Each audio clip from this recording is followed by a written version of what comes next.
সমগ্র মুসলিম উম্মাহার উচিত একত্রিত হয়ে ইসরায়েলের অত্যাচারের বিরুদ্ধে আওয়াজ ওঠানো। মুসলমান নেতাদেরও একত্রিত হওয়া উচিত। আর যখন আমরা এক হব, তখন ইসরায়েলের অস্তিত্ব এই পৃথিবী থেকে আপনা আপনি মিটে যাবে। ইসরায়েলের অস্তিত্ব এই পৃথিবী থেকে মিটিয়ে তবে আমরা দম নিতে পারবো। এমন হুঙ্কার দেওয়া মানুষটির নামই হলো সৈয়দ ইব্রাহিম রেইসি আল সাদাত, যিনি সর্বপ্রথম ইসরায়েল নামের সেই অবৈধ দেশটির ভিতকে একেবারে নাড়িয়ে দিয়েছিলেন, যেটি এর আগে কেউই করে দেখানোর সাহস করেনি। তো আজকের এই ভিডিওতে আমরা জানবো ইব্রাহিম রেইসির ব্যক্তিগত জীবনের সম্বন্ধে, সেই শুরু থেকে নিয়ে শেষ পর্যন্ত। সেই সঙ্গে এটিও জানবো যে ইব্রাহিম রেইসি কেন নিজেকে রাসূলুল্লাহ সাল্লাল্লাহু আলাইহি সাল্লামের বংশধর হিসাবে দাবি করতেন। তো সেই জন্য আপনি ভিডিওটিতে একটি ছোট লাইক করে আমাদের সঙ্গে শেষ পর্যন্ত জুড়ে থাকুন। সৈয়দ ইব্রাহিম রেইসি ইরানের একজন বিশিষ্ট রাজনীতিবিদ এবং ধর্মীয় নেতা ছিলেন, যিনি 2021 সালে ইরানের রাষ্ট্রপতি হিসেবে নির্বাচিত হয়েছিলেন। ইব্রাহিম রেইসির জন্ম 14 ডিসেম্বর 1960 খ্রিস্টাব্দে ইরানের সবচেয়ে পবিত্র শহর মাশহাদে হয়েছিল, আর যেটি ইরানের অন্যতম প্রধান ধর্মীয় কেন্দ্র। ইব্রাহিম রেইসির বাবা তার বয়স যখন 5 বছর তখনই ইন্তেকাল করে যান, আর যার পর তিনি অনেকটা একা হয়ে গিয়েছিলেন। সাধারণভাবে ইব্রাহিম রেইসি মাশহাদ শহরে একটি ধর্মীয় পরিবারে জন্মগ্রহণ করেন। তিনি যেই পরিবারে জন্মগ্রহণ করেছিলেন সেটি ছিল ধার্মিক, তো সেই জন্য তিনি নিজের প্রাথমিক শিক্ষা স্থানীয় ধর্মীয় স্কুলে শুরু করেন এবং পরবর্তীতে ইরানের কম শহরে যান উচ্চতর ধর্মীয় শিক্ষা গ্রহণের জন্য।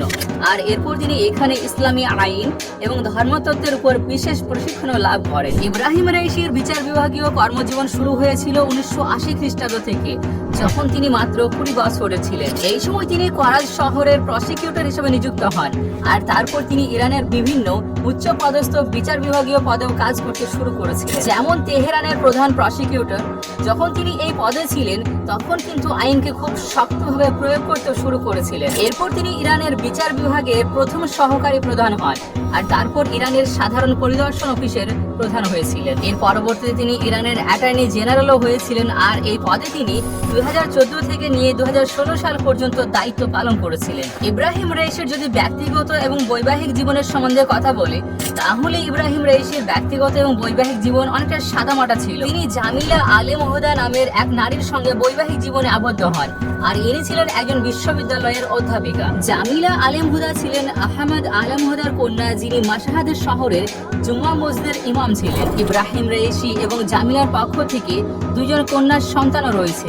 সৈয়দ ইব্রাহিম রেইসি আল সাদাতি সৈয়দ সম্প্রদায় থেকে, এই জন্য তিনি নিজেকে ইসলামের পয়গম্বর হযরত মুহাম্মদ মুস্তাফা সাল্লাল্লাহু আলাইহি সাল্লামের বংশধর হিসাবে পরিচিত দিতেন, আর যেই কারণে তিনি সর্বসময়ে মাথাতে কালো পাগড়িও ব্যবহার করতেন। ইব্রাহিম রেইসি 2016 সাল পর্যন্ত বিচার বিভাগীয় কর্মজীবনকে অব্যাহত রাখেন, আর 2017 সালে তিনি রাষ্ট্রপতি নির্বাচনে প্রতিদ্বন্দ্বিতা করেছিলেন, কিন্তু সেই নির্বাচনে প্রাক্তন রাষ্ট্রপতি হাসান রোহানির কাছে পরাজিত হন। কিন্তু ইব্রাহিম রেইসি 2021 সালে পুনরায় রাষ্ট্রপতি নির্বাচনে দাঁড়িয়ে যান, আর এখানে তিনি 59% ভোট পেয়ে হাসান রুহানিকে পরাজিত করেছিলেন। কিন্তু অনেকে মনে করেন যে এই নির্বাচন রেইসির পক্ষে প্রভাবিত করা হয়েছিল, কারণ তিনি ছিলেন ইরানের সর্বোচ্চ নেতা আলী খামেনির ঘনিষ্ঠ মিত্র, আর এই জন্য ইব্রাহিম রেইসিকে খামেনির পূর্ববর্তী উত্তরসূরি হিসেবে দেখা হতো। ইব্রাহিম রেইসিকে মৃত্যু কমিটিও নামেও ডাকা হতো, কারণ 1988 সালে ইরানের যে হাজার হাজার রাজনৈতিক বন্দীর মৃত্যুদণ্ড হয়েছিল, তিনি সেই কমিটির একজন সদস্য ছিলেন। আর যেই কারণে মার্কিন যুক্তরাষ্ট্রের ফরেন অ্যাসেটস কন্ট্রোল অফিস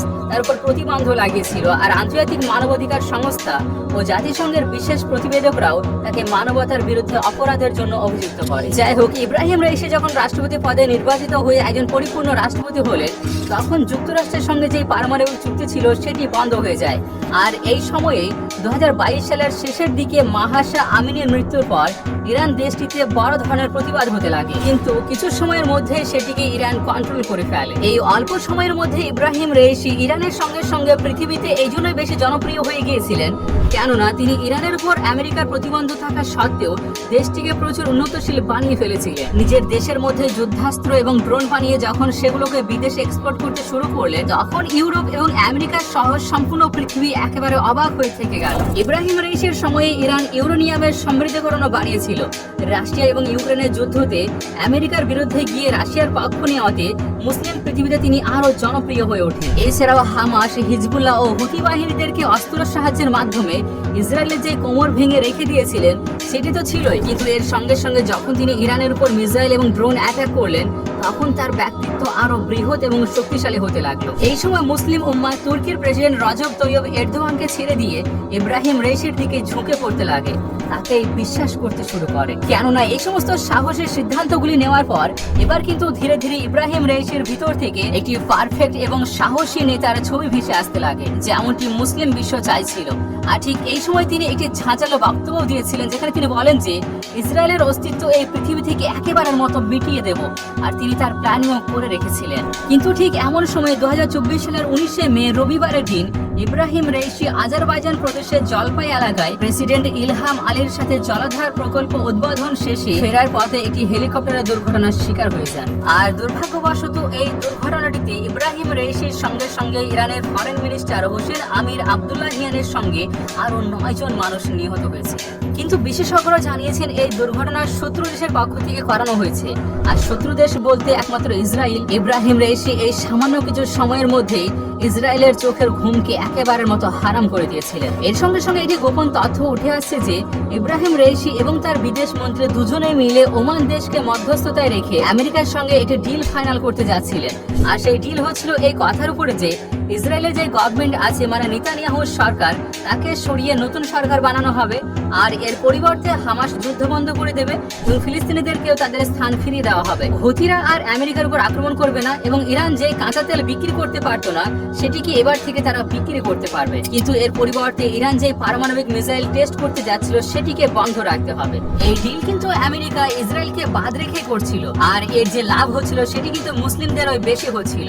কিন্তু এর যে মূল্য দিতে হলো সেটি ইব্রাহিম রাইসিকে নিজের জীবন দিয়ে দিতে হলো। এর সঙ্গে সঙ্গে মুসলিম পৃথিবী একটি বড় মাপের লিডারকে হারিয়ে ফেললো, যিনি কিনা ইসরায়েলের চোখে চোখ রেখে নয়, বরং তার চোখে চোখ রেখে তাকে জ্বালিয়ে নষ্ট করতে চেয়েছিলেন। আপনাদেরকে জানিয়ে রাখি, ইব্রাহিম রাইসির রাষ্ট্রপতির সময়কালটা ইরানের রক্ষণশীল ও ধর্মীয় যে রাজনৈতিক ধারা ছিল সেটি সুন্দর প্রদর্শন করছিল, আর যেটি ইরানের অভ্যন্তরীণ এবং রাজনৈতিক নীতিতে অনেকটা গুরুত্বপূর্ণ প্রভাব ফেলেছিল। তিনি যখন রাষ্ট্রপতি হয়ে আসেন তখন ইরানের অর্থনৈতিক সংকট চরম পর্যায়ে ছিল, আবার অপরদিকে আন্তর্জাতিক নিষেধাজ্ঞাও ছিল। কিন্তু ইব্রাহিম রাইসি এই সমস্ত কিছুকে মিটিয়ে ইরানকে একটি নতুন দিশা দেখিয়েছিলেন এবং সেই সঙ্গে দুর্নীতি প্রতিরোধে তিনি বিশেষ পদক্ষেপ নিয়েছিলেন। এছাড়াও ইরানের যে পারমাণবিক কর্মসূচি এবং পশ্চিমা দেশগুলোর সাথে সম্পর্কের উপর কঠোর অবস্থান নেওয়া, আর তার পাশাপাশি প্রতিবেশী দেশগুলো এবং অন্যান্য মিত্র দেশের সঙ্গে সম্পর্ক উন্নয়ন করা, এটা সত্য ইব্রাহিম রাইসির ব্যক্তিত্বকে অনেক মজবুত করেছিল। কিন্তু তিনি 63 বছরের একটি জীবন কাটিয়ে এই মুসলিম উম্মাহকে ছেড়ে পৃথিবী থেকে বিদায় নিয়ে চলে গেলেন। সর্বশেষে আল্লাহর কাছে দোয়া যে ইব্রাহিম রাইসির সঙ্গে সঙ্গে যতজন শহীদ হয়েছিলেন তাদের সকলকে যেন আল্লাহ রাব্বুল আলামিন জান্নাতের উচ্চ মাকাম দান করেন।